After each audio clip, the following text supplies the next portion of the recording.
Thank you all for coming today to this beautiful new space. Definitely the most stunning location I've ever attended a pitch event at, and I've attended a few.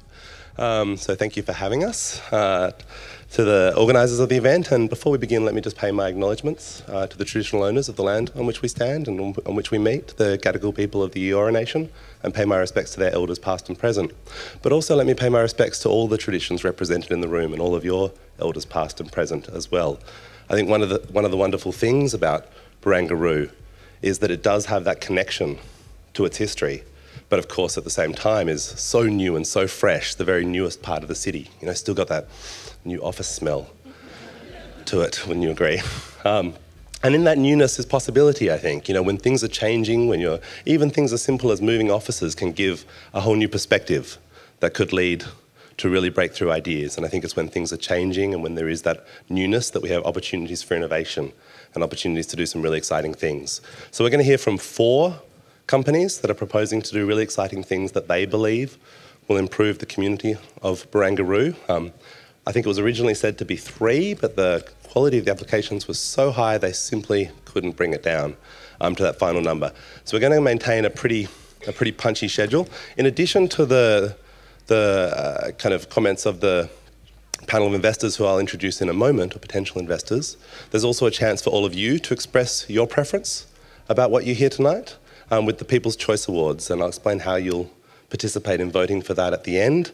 But the winner of that, I believe, gets this spectacular trophy. So, your vote matters. That's going to be on someone's wall and will inspire them to work even harder and to make change even faster.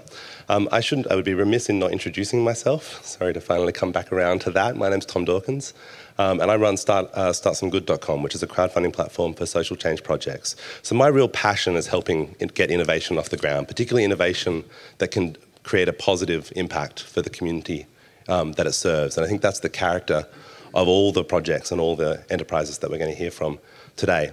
Before we throw to the first of those entrepreneurs, though, I need to introduce our investors. Each of them will be giving feedback on the pitches you hear and kind of fleshing out some of what we perhaps didn't hear in the pitch and providing some suggestions and ideas for how they might go forward and how they might progress in terms of making their impact. So first of all, Liam Timms, the fund manager, International Towers Sydney. I believe this is one of your towers. Thank you for having us. Thank you. Welcome. Michael, sorry, Michael. Having practiced it before, of course, I've stumbled over it now. Vavakakis. I've stuffed that up, haven't I? Regardless, let's just call him Mike. Global Head of Human Resources, Lendlease. Thank you for being here, Mike. And Marco Attoria, Head of Retail Leasing for Lendlease. Thank you all for your time and for your comments and your help for these entrepreneurs. So I think to now get into it, if I haven't missed anything disastrous, we have the first of our pitches, which will be Andrew Tweedle, founder of Mapcats. Mapcats is a mobile platform that adds geotagging plugins to existing apps, services and content to manage access to third-party content at certain locations. For example, if someone enters the Barangaroo precinct, their phone will automatically be able to access subscription news and other premium content for free based on that location. Please tell us more, Andrew. Oh, wait. Sorry, I've got this in completely the wrong order, haven't I? It's not you at all. Sorry, Andrew. Sorry, everyone. I had that in the back of my brain. I'm so excited when we do get to you, and you were pumped. You really charged up there. But maintain the rage, because we actually have, before that, so sorry, a really exciting special guest, someone who perhaps is just a little bit further along in the journey from the startups that we're about to hear from, and who has something to share, I think, for all of them and all of us in terms of how he's made it as far as he has so far. And that's Tim Fung, founder and CEO of Airtasker. Over to you, Tim.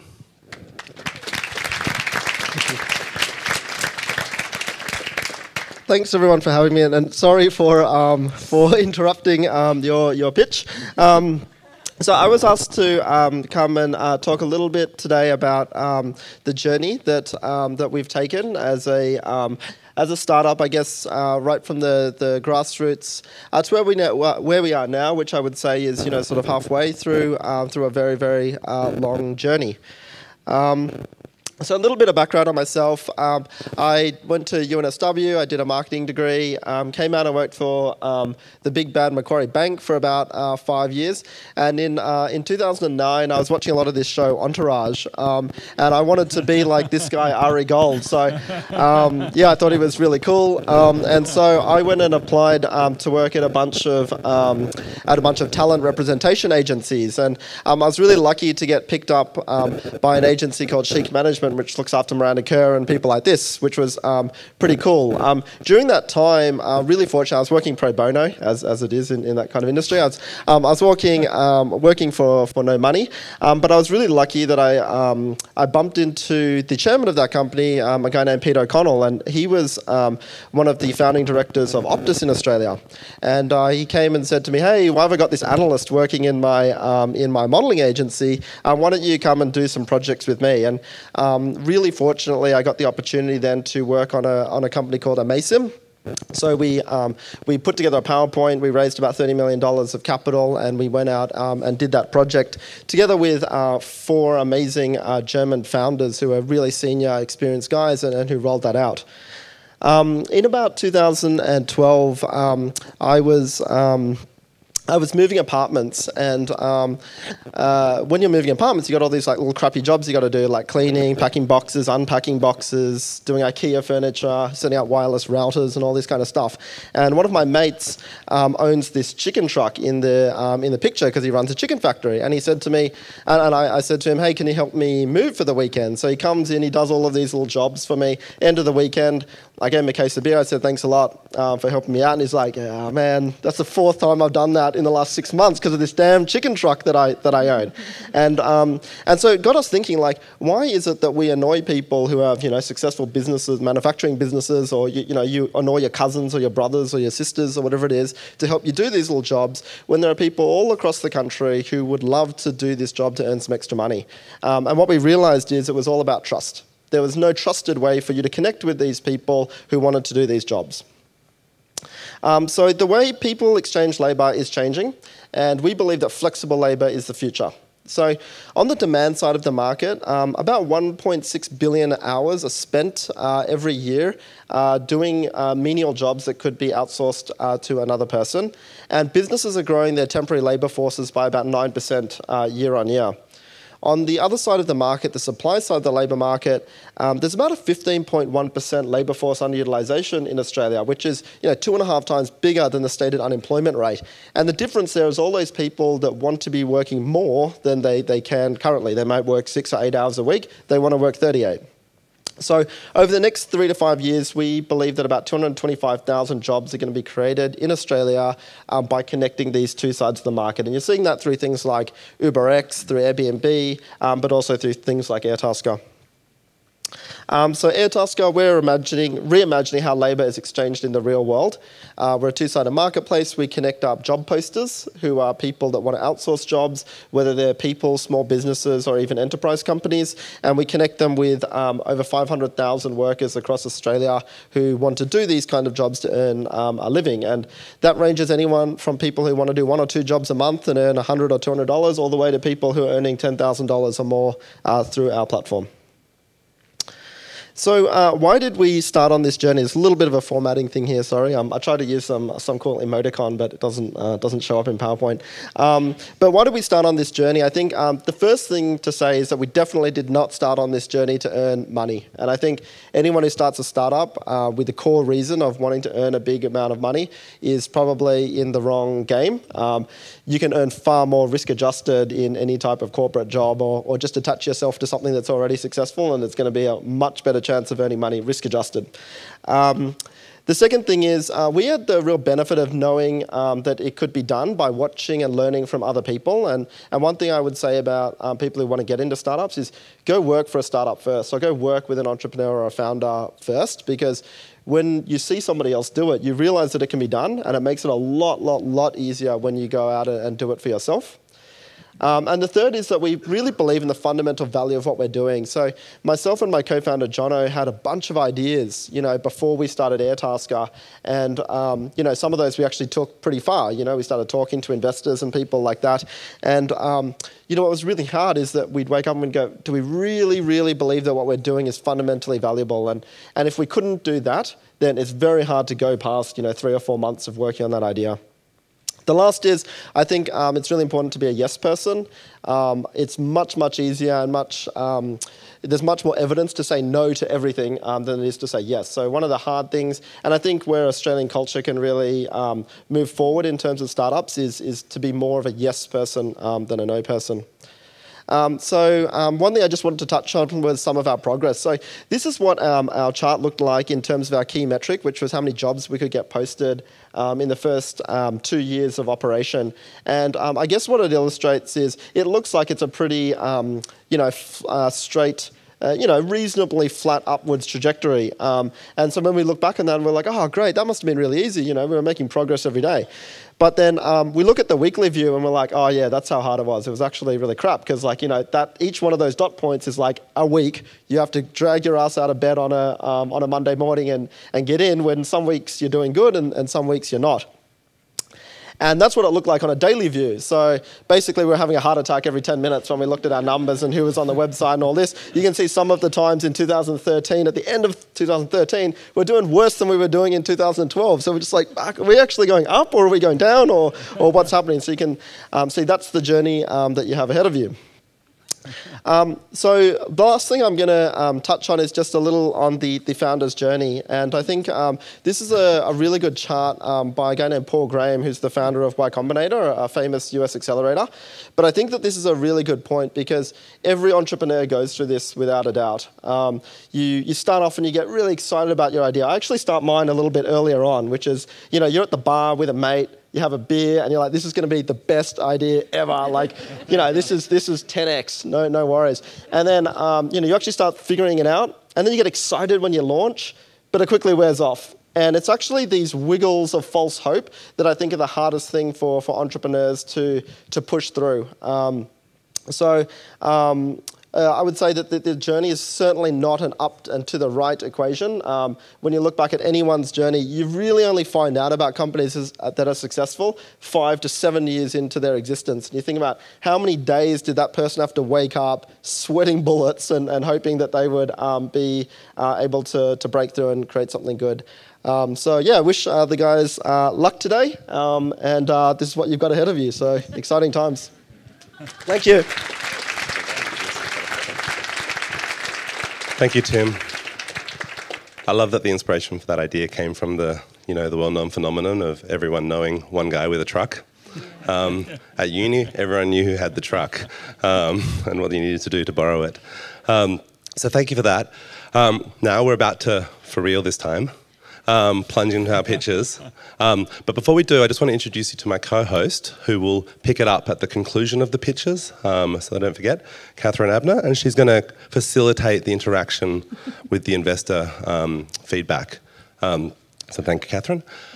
Also, if anyone does need to use the bathroom and hasn't yet figured out where they are, they're kind of in this, like the only place you could imagine a bathroom might go in this facility, which is in amongst those walls there, so you need to go around to the left to get to it. And finally, don't rush off at the very end, because there are going to be a whole bunch of mentor pods up the end. So various partners of the event, some of the investor feedback and so on will actually be hanging out at the other end of the room, overlooking the harbour, and standing under banners that indicate where they're from, and available for you to pick the brains of and ask any questions about, your awesome idea that you're sitting on. So that'll be a really wonderful opportunity, and we'd really invite you to come back and spend a little bit of time with those guys at the end. But now, without any further ado, without any need for further introduction, I believe it is indeed over to you, Andrew. Tell us all about Mapcats. Hi. Okay. So hi, my name's Andrew, and I'm the founder of Mapcats, and I'm enriching your visitors' experiences. So a little over 2 years ago, Woolworths and Pepsi asked my agency to create an in-store campaign for their customers, and at the time that was a really hard thing to do. So we've solved that problem by creating a platform that lets you easily create a geofence promotion that you can add the premium content that you want in those locations. So how that works is that we add our Mapcats location login plugin into a publisher's website. Once that's been enabled, we add that publication to our storefront, and a business owner can log into Mapcats, set up a promotion zone, and add the premium content that they want to make available in that area. Then visitors that arrive there can freely access that content because the location is the login. So our vision for Mapcats is that we want to enrich the real-world experience, and we want to redefine how people interact in places. So the customers for Mapcats are businesses that want to reinforce already memorable experiences. So precincts like Barangaroo, hotels, airport lounges, retail spaces, and brands who want to sponsor events. So our unique value proposition to the market is we make it really easy for you to set up a promotion zone, and we give you the choice of the content that you want to make available in that area. So the market opportunity is huge, and we've identified over 4 million locations globally that we can turn into promotion zones that can generate over $5 billion a year in revenue. And our initial target list of 150,000 locations can generate over $180 million a year alone. So we've been getting some really good results with the brands and campaigns that we've been working, and we regularly exceed their expectations on reach and engagement. So to date, we've been building the platform. We started a little over 2 years ago, and we've been running trial campaigns to perfect the system. In October last year, we were granted a patent for our marketplace technology. We now have 12 of our own apps in the App Store, and we're about to add premium content to the platform, and we're talking to publishers now. So how we make money is that we sell subscriptions into business locations, and we take a 20% commission on the premium content that we sell in. We also keep the full sale price of any of our own apps that we sell into that business location. So there are other competitors out there that offer similar functionality to us, such as geotagging, premium content, and promotion modules, but none of them bring that all together in one easy-to-use platform like we do. So our competitive advantage is that we have patents on our marketplace technology. We've got 12 of our own unique apps that nobody else has. And we also have first mover advantage because there's no one else out there doing this. And we have established sales channels in Australia, the US, and Asia. So how we can add value to Barangaroo is we can enrich your visitors' experiences. We can create a premium virtual space to match the premium physical space that you've created. So the team, it's myself. I've got 12 years of experience in developing enterprise platforms. Scott, who has a long history of software development, and Gruden, our partner agency, who has a team of over 60 people that we can call on when we need to. So we've got pretty ambitious goals. We want to have 150,000 locations globally in our platform by 2018. But we're already talking to hotel chains and brands that have large locations all around the world. So we're seeking $240,000 of investment to help us bring the premium content modules into our platform and to start selling that into the market. So that's Mapcats, and I'm Andrew, and we're here to create enriching experiences for your visitors. Thanks. Under time. That's awesome. So we need to just move over here to the side. Yep. All right. So probably the thing that I hear the most is this. So you're really trying to connect people and places. You're trying to enhance the experience for people when they're at places like here at Barangaroo. So that actually resonates quite strongly with each of you. Each of you mentioned to me earlier that both of you, or all of you, all three of you are really passionate about places and people. So hearing the story, is there any ways you can think of that you could help Andrew with the Mapcats, either with the content side, introductions, funding? Liam, did you want to go first? I wanted to ask a question. How do you manage the content that you have? If you go to you come to a precinct like Barangaroo, so we're going to have a daily visitation here of probably up to 30,000 people, and so how does Mapcats respond to the changing needs? If I think of people who are looking at their devices and they have subscriptions to various pieces of information, they do that because it's personalised to what they desire. How do you manage that personalisation? So there's a couple of ways that we could do that. Firstly, we could set up the access to the content through Wi-Fi so that anybody that has access to that gets access, but anybody that doesn't have access is locked out. But you could also change the type of subscription that you want, either buy 10 concurrent users for people in the lobby or have unlimited access for a period of time. But we'd need to set that up with the publishers as well as to the offers, and then it's up to the location as how they want to manage that. Thank you. Michael? Yeah, I've got a question just about the experience so far with customers or people that have been, part of your process. What's their reaction to the stuff that they get bombarded with? Well, the way that we want to set it up is very much a pull content system, so that people seek out and get the content themselves rather than being pushed messages primarily.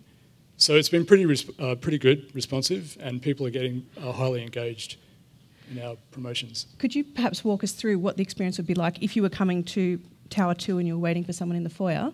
What would it be like to utilise the MapCat system?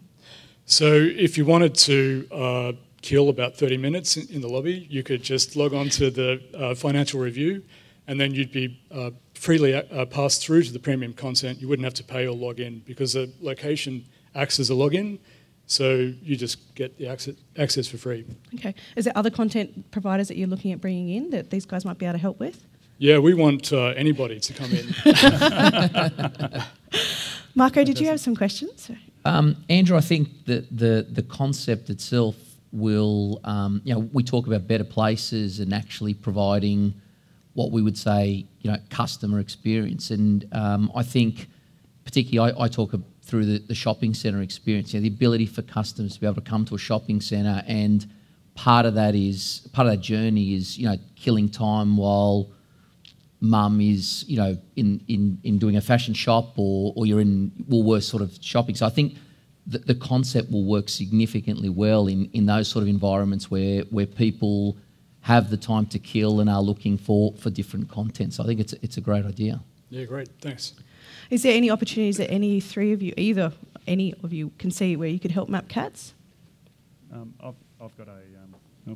I've got a team working downstairs on some of our technology solutions inside the building about making the experience of visitors seamless in terms of their day-to-day life. So I suppose I'm happy to offer that Andrew could spend some time with my team downstairs, and they could look at what the opportunities are that may exist between. I'll be upfront and say probably my concern is in terms of people coming to a precinct like this, they are probably already on subscriber levels of a lot of what they want. So when they come here, there's very little of it's more I need to maintain attraction. I'm not necessarily looking for promotion. I'm looking for attraction. I completely get I probably see in a retail space this operating in a more defined space works well.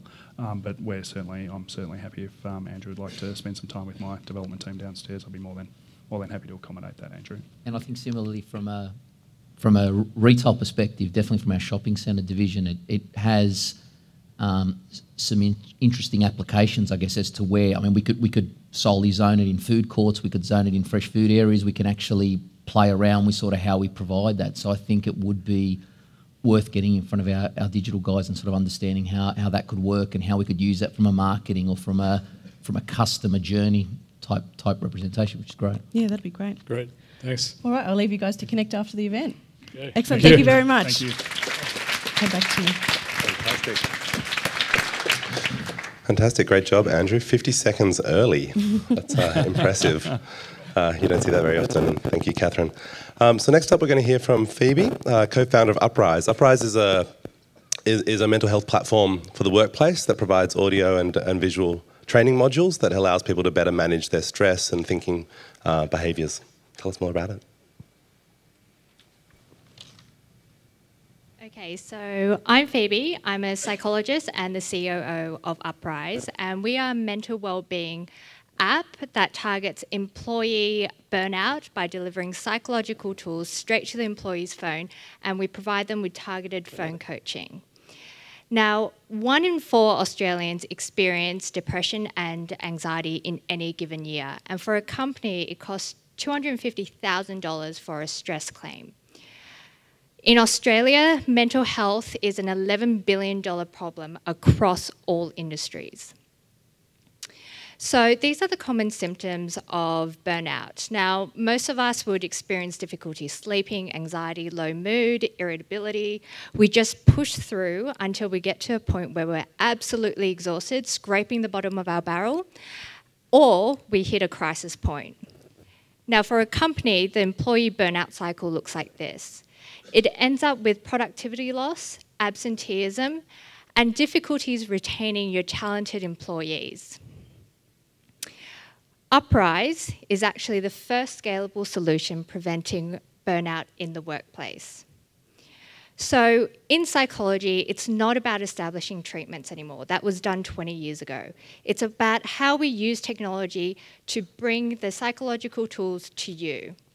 And we do this by delivering targeted skills straight to your phone through a 3-minute video, guided audio, and phone coaching. We are also results-driven, so we provide you data on how you've improved throughout our program, and we provide companies with ROI reporting. So without Uprise, we know that 26% of users actually use the apps that they download, the health apps.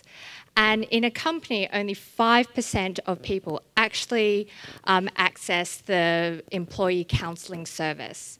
With Uprise, we've shown that 90% actually finish our program, and all of them use the skills and practice our skills.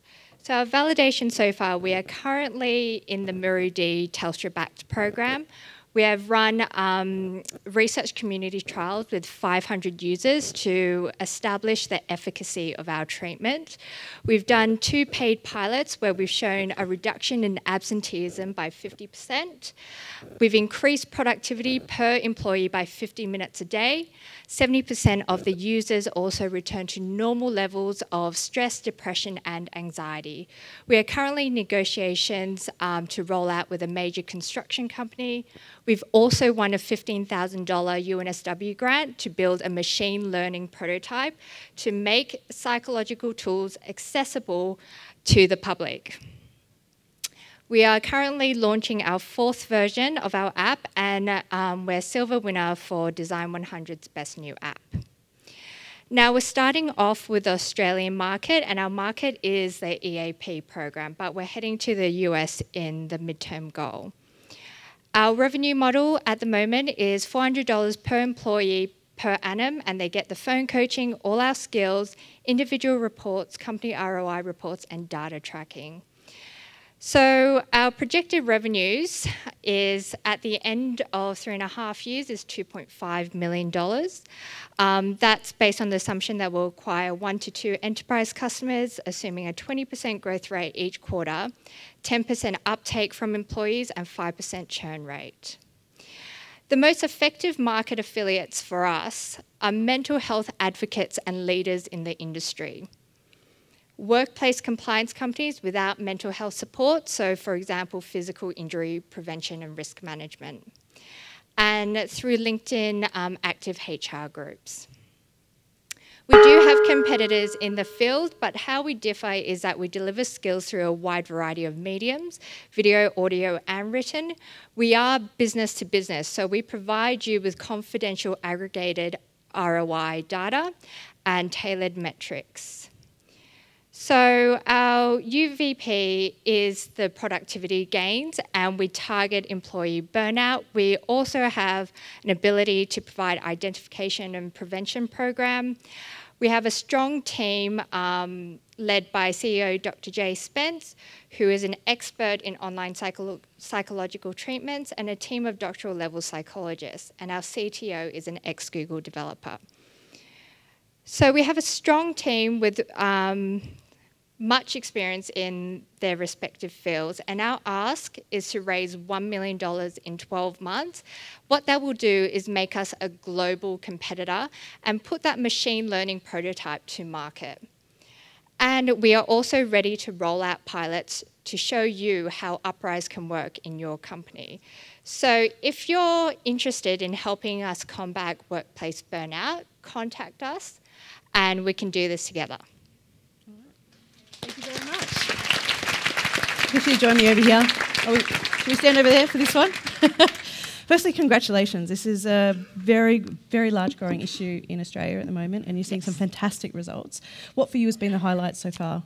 I think the highlight is the individual touch points. So because we are a small startup, all the psychologists on the team, we get on the phones, we do the phone coaching, and we take people through the program.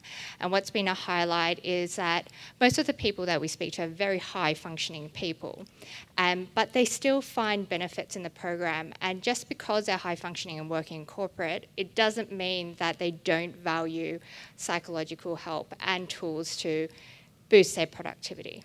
Yeah, I mean, you was between 5% engagement with normal tools to 100% engagement with all of the trials that you rolled out. Yep. Do you know why that was? It's a phone coaching component. Okay. So research has shown with all the health apps out there, without some accountability, eventually the novelty wears off and you just delete the app off your phone. With a phone coach, you have someone that is sort of like you're counting on and they're counting on you to push you through doing some of the tough skills that improves your well-being. Okay. So Michael here is the head of HR global head of HR for Lendlease. Can you see opportunities where this could benefit Lendlease? So I think the topic is very relevant at the moment. So I congratulate you on that. And I love what you're suggesting here, but I did have two, questions around human behaviour. Since you're a psychologist, that maybe you can sort of enlighten me on a little bit, right? I'm just interested why someone would actually go to an app in the first place. If they're in a place of distress or something's going wrong, and we know that it's even difficult to get people to go to EAPs and all that sort of stuff, why the app? What's different? That's a really important question. And why we designed the app and the phone coach is that we know people, when they're in distress, won't actually tell someone face-to-face. So not their colleague, not their boss, they wouldn't go to an EAP, mainly because of stigma. And it seems too hard to actually pick up the phone, make an appointment, think about the appointment, go to an appointment. Whereas when you have a phone, and you have those tools ready, you can touch a button and immediately contact your phone coach. There are no physical barriers for someone to access help. Okay. The second, actually I've got three questions if that's okay. So the second question is, what happens when someone calls and issues are serious? Where do they take it? Okay, so we do have a strict risk management policy. So all our phone coaches are trained psychologists. So we do a risk assessment. If they're severe but there's no immediate risk of harm, so there's no suicidal behaviour or intention to harm themselves, we refer them to the EAP service. So we encourage them to contact their EAP, and we'll actually walk through with them the steps and make sure they make that point of contact before we let them go. If there is a significant risk of harm, we go through the same services as we would face-to-face therapy, which is contacting emergency services. Right. What do you want in terms of, obviously you want $1 million, but what else are you looking for? We are looking for not only funding, but also companies who try out our product, the pilot rollouts. The more people we have, we can show you what we can do and tailor our metrics to what you'd like in your company. But then we also have more data to show that this type of psychological treatment actually helps people. Do you have a size of company that's perfect for that, considering the scale that you require for the telephone psychology support line? Oh, our Lendlease. There we go. Well, also for those in the audience, so is there a perfect size where this works really well? So we target enterprise companies mainly, but we do consider mid-size companies, so about 1,000 employees. Two questions, if I may. What size were the pilot groups that you trialled it on? And secondly, if you have, so I'll give you by way of an example here at Barangaroo, for us to run the operations here, so if you take away the corporate side but on the ground, it takes us 400 people to run this place every day. Mm-hmm. But it's quite extensive, but that's spread across a series of separate service providers, whether it be a lift service company to a housekeeping company to security services. But it's a big footprint and it's a lot of people, and in fact to manage that, in fact one of our pillars of operations is heartfulness, so I'm delighted that you do this. But to manage that at the moment, I have the MD of every company sits around a round table and we do this for intervention. So I was interested in Michael's question about intervention, which you answered, but we what might size actually was have the pilot? to have this conversation offline because we have run out of time for questions. But can I connect you guys after this so you can have a chat? I'd be delighted, yeah. Very Awesome. much so. Thank you very much for your time, Phoebe. Fantastic. Thank you so much. That was so interesting, Phoebe. Such an important issue. Our next pitch is from Megan from Radframe. Radframe is a platform that helps large corporations scale and execute innovation. So can't wait to find out how that works. Can memorise. Okay, good afternoon everyone. I'm Megan, co-founder of Radframe. Radframe is an innovation venture that's currently being incubated by Fusion Labs but will be spun off as a separate company very shortly. So I'd just like to thank Lendlease for allowing us to pitch alongside these startups. We're really grateful. Now, over the last couple of years, Fusion Labs has been in the trenches with our ASX 100 clients, innovating with them and obsessing over how we can actually scale innovation effectively over these large organisations.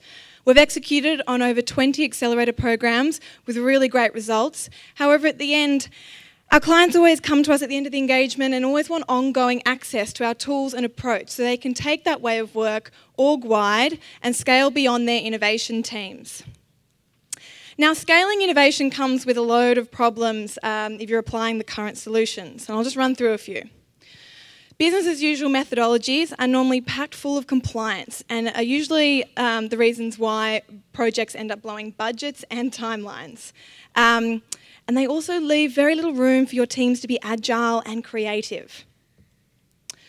There's the self-learning organic approach where teams are kind of reading lots of books and online content. They're full of theories and buzzwords, and then they rock up at work the next day and they don't actually know how to apply that in context on actual practical projects.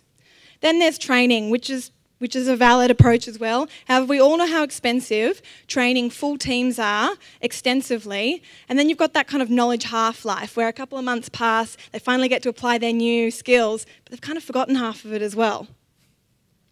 Traditional consulting, that comes with loads of problems, one being of which is quite expensive and hard to scale.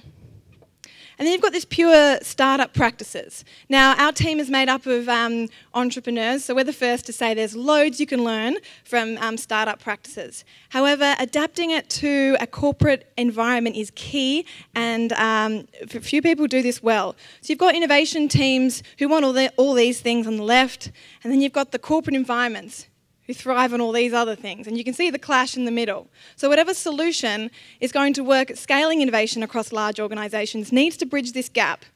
And so that's why we created Radframe. So Radframe equips every team to be lean, customer-centric innovators supported by one shared platform. I'm going to run you through a really quick demo. I'm going to talk over the top of it to explain how it all works. So the system asks the user a couple of quick questions, and then it does all the hard work and tailors the roadmap to that specific project need so that you don't get the case where you're trying to fit a one size fits all to every project. That's really frustrating when you're innovating because innovation spans from incremental all the way through to disruptive, big, bold ideas. So it generates these tailored roadmaps, and what you're seeing here is an overview of those roadmaps with phases, steps, and modules to guide the user. It's at a module level that it gets really hands-on. You'll see here there's templates to help with practical implications, step-by-step guides, tips and tricks, and it really allows the users to learn by doing while staying focused on business outcomes and execution. You can even export full roadmaps to other tools such as Trello for project management and to PDFs. And for the sponsor of the product, they also get a management dashboard to see all the projects happening in their organisation. And this is me de-risking the fact that my video may not have played, so I'm going to flick through them. Now, Radframe modules have been tested globally in large organisations, with 95% of our engagements actually being from repeat and referred work. It's in its very early stages of product, only commercially launched recently. However, one of the big banks is already rolling it out to 30,000 of its employees. One of our existing media clients has calculated an ROI of 500%, rolling it out to a team of 400. And I'm going to keep running on because we're running out of time. Now, just quickly, our revenue model. So how are we making money? Well, there's a yearly license, starting at a project team of 40,000, scaling all the way up to 500,000 for org-wide a year. We take adoption and onboarding really seriously. So with every delivery, there's training and mentoring for the teams to help them really adapt that way of work and apply it. We can also customise the roadmaps. Target market, ask me a question later and I'll run that through with you. I can see I'm running out of time. Now, product vision. RadFrame is step one in a much bigger, bolder, ambitious view of how we can scale innovation. We're already scoping 2 other opportunities. One around identifying the exact right people to be training and benchmarking their capabilities. The other one is enabling organisations to give org-wide oversight and access to all the insights that all the different innovation projects are gathering. So we are looking for strategic investment, so please approach me or we can chat later during the questions. We are out of time. Do you want to just cover quickly what it is you're asking for? Yes, we're looking for, and ask me about my team too. It's a cracking team. I'd love to love to elaborate on that. So we're asking for 2 things. Really, we're looking for customers, as the last slide just said, and strategic investors for future opportunities that we're pursuing. Awesome. Thank you. Thank you. All right, you can stand over there, or you can join me over here, wherever you like. I think we have to stay on the other side of the... We're good. So just because we did have to rush you through the end there, did you want to give us a quick intro to your team and who you've got working with you? I would love to. So our founder, one of the co-founders and key investor is Patrick Cooks. He's not here today, but he's the CEO of Fusion Labs. He's also led 3 businesses to grow over 100 million. I've also got my other co-founder in the room, Bryce York, who's one of those unique breeds of developers. He's a full-stack developer. He's got marketing capabilities and a designer, so we're super lucky to have him.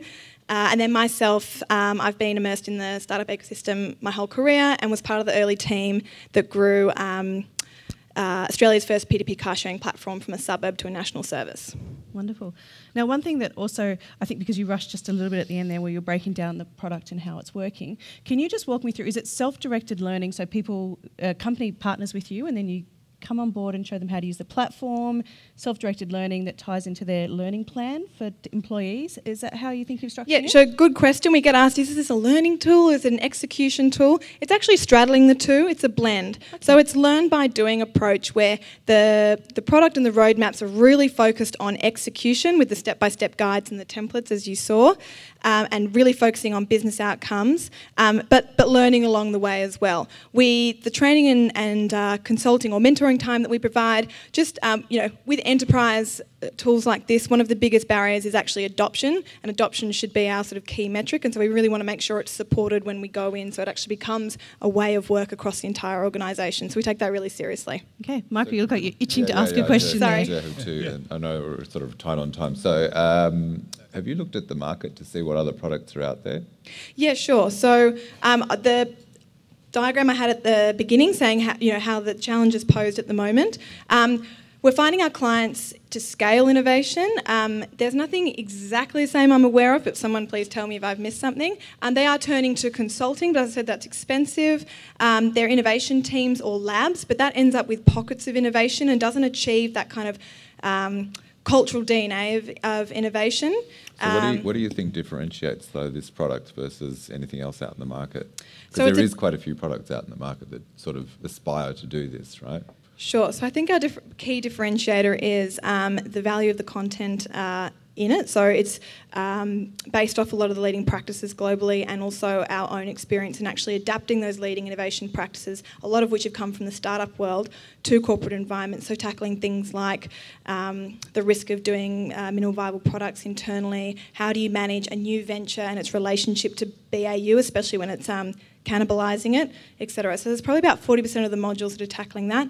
And also, we really do find that once we, with our services, once we step away and without RadFrame, people just try and apply that one tool or that one process to all types of projects. And that's why we've built the intelligent wizard that asks the user a couple of questions prior to generate, there's over 800 roadmaps in there. So it's actually tailoring the approach to their innovation mandate or goal. Is there a particular audience within the corporation that you're aiming for?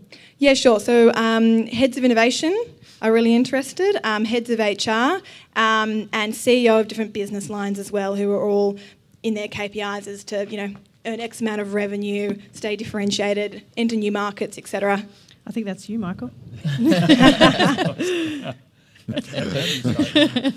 How do you keep those 800 roadmaps that you have? How do you keep those, right at the cutting edge? I mean, how do you guys maintain your innovation? That, so if we're a customer, how do we know we're continually on? At the front edge. Great question. So a couple of ways. One, we have been in Fish Burners, which is Australia's largest co-working space since our inception. All the team come from an entrepreneurial background. The way that that Fusion Labs is scaling its side of the business, which is services, is actually to engage entrepreneurs onto projects. We're constantly getting exposed to new ways of doing things. The team goes on, I've just come back from Berkeley, the team's trained at Stanford, etc. And also because we are in the trenches with our clients constantly, we're constantly figuring out new and better ways of doing things. And we're also, for a number of the modules, we've actually collaborated with leading practitioners and entrepreneurs in the field for interviews and for content as well. So we've collaboratively created some of those processes. So we're almost out of time. Do you have a final ask for these guys before we wrap up? Yes, become a customer. Great. I'll let you guys chat about it afterwards. Thank you very much. Thank you. Fantastic. Awesome, and now we're over to our last but by no means least, and I have to admit that I've been a little bit excited about this final pitch, but I want to be transparent with you, Thomas. I'm a little bit disappointed by your outfit because I thought it might match a little bit more thematically what he's talking about. Now, you guys don't know what I'm talking about, but you will in a moment, because Thomas is the co-founder of Ragnarok, which is a proposed Viking-themed bar at Barangaroo. Ragnarok will take people back. Ragnarok will take people back in time to an era of mead, longships, and demigods, and is inspired by venues in Sweden that provide the authentic Viking experience. I am so pumped. Take it away, Thomas. Thank you very much. Everyone, thanks for coming out today. My name is Thomas Derricott. Hello. Green button. Oh, sorry, it's just not catching up here. Huge ask, but could we please restart the clock? There we go. I'm just going to shuffle over here. Okay, so my name is Thomas Derricott. I'm currently the co-founder and managing director of Catmosphere Cat Cafe, which is Sydney's first fully functional dedicated cat cafe. But I'm not here today to talk about cats. I'm here to ask you a question. What would happen if Sydney's nightlife was conquered by the Vikings? The answer is Ragnarok, Australia's first Viking bar.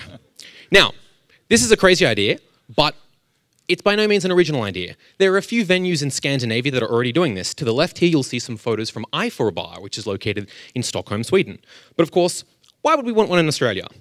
Well, Australians, unsurprisingly, spend over $16 billion a year in pubs. And Ragnarok will look to build on this national pastime by uniting guests around the much-loved cultural theme of Vikings.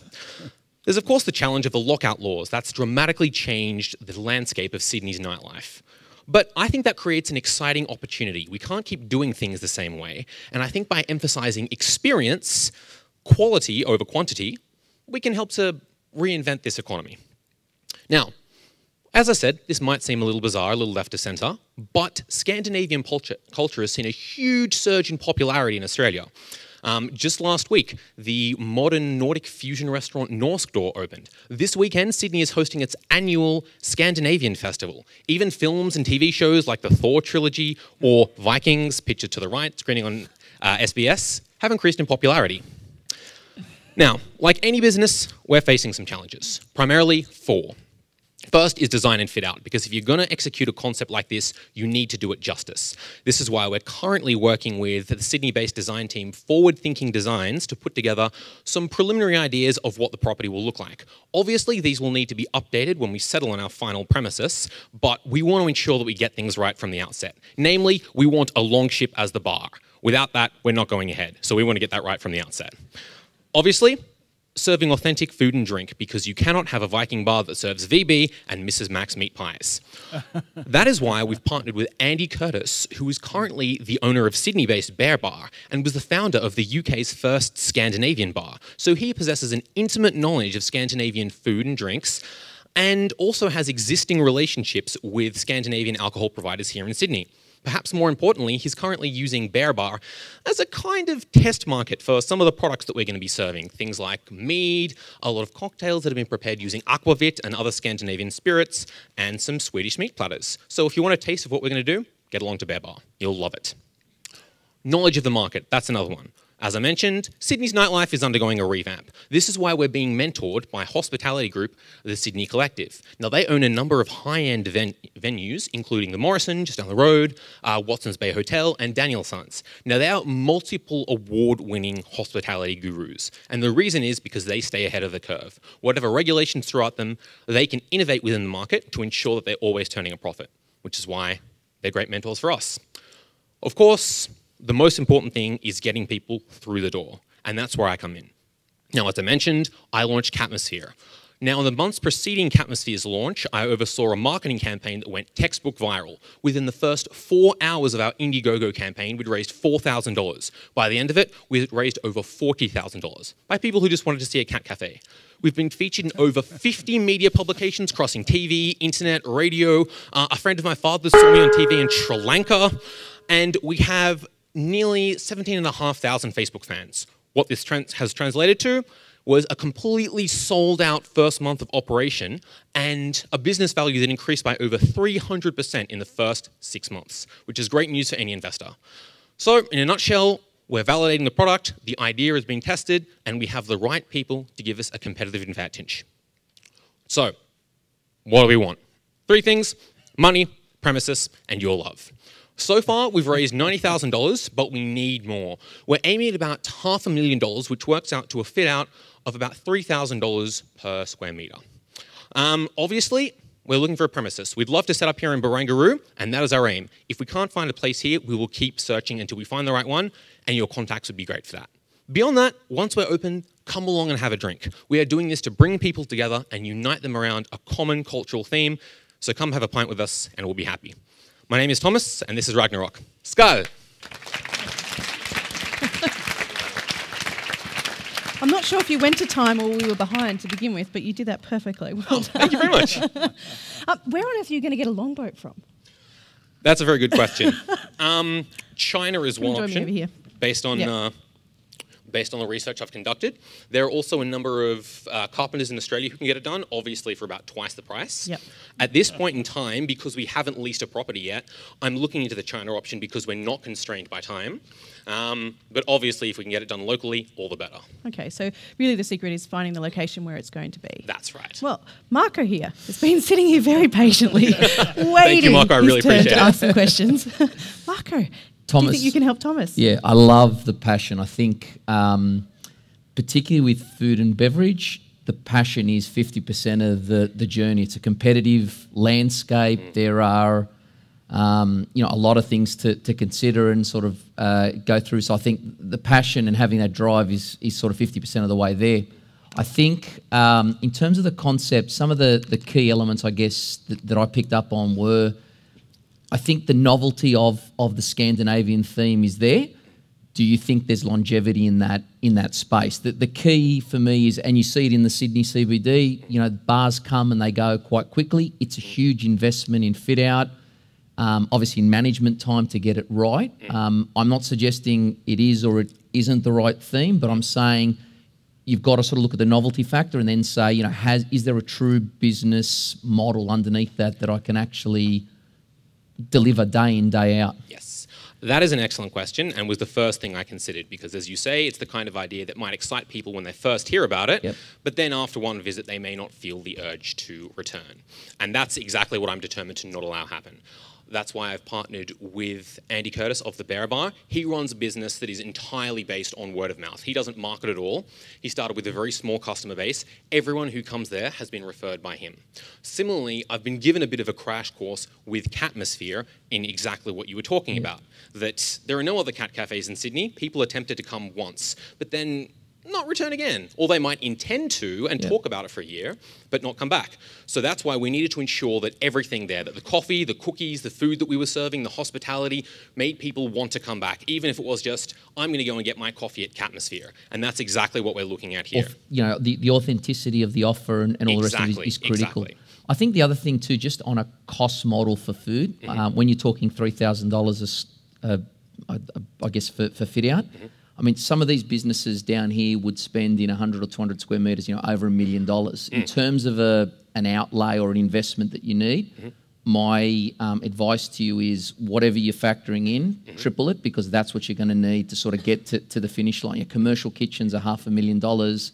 Fit outs, particularly where you're looking for a particular theme, are very expensive. Yes, I'm actually not planning to work with a commercial kitchen. So at the Bear Bar, we've been experimenting with a range of foods that we can prepare without a commercial kitchen.